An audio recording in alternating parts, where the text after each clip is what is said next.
चौथा थियरी सवाल, cost of goods sold कैसे निकालते हैं? सोचो, जो माल हमने बेचा उसकी असली लागत क्या थी? यही हमें कॉस्ट ऑफ गुड्स सोल्ड बताता है। इसे निकालने के दो तरीके हैं, एक स्टॉक से और दूसरा सेल्स में ग्रोस प्रॉफिट घटाकर। पहला तरीका, stock method. Cost of goods sold बराबर ओपनिंग स्टॉक जमा नेट परचेजेस जमा डायरेक्ट एक्सपेंसेस और उससे घटाओ क्लोजिंग स्टॉक। डायरेक्ट एक्सपेंसेस जैसे मजदूरी, कैरेज, फ्रेट। आसान बात, साल की शुरुआत में जितना स्टॉक था जमा कितना खरीदा जमा सीधा खर्चा और घटाओ साल के अंत में जितना बचा बस बेचे हुए माल की लागत निकल आई।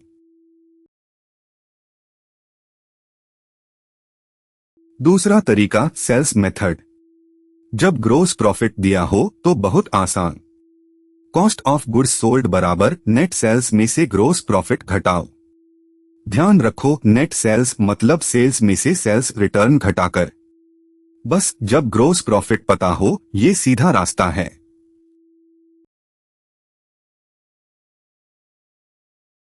एक example, opening stock 40,000, purchases 1,50,000, direct expense 10,000 और क्लोजिंग स्टॉक 30,000। अब तीसरा फॉर्मूला लगाओ, 40,000 जमा 1,50,000 जमा 10,000 घटाओ 30,000 मिलता है 1,70,000। यही है कॉस्ट ऑफ गुड्स सोल्ड।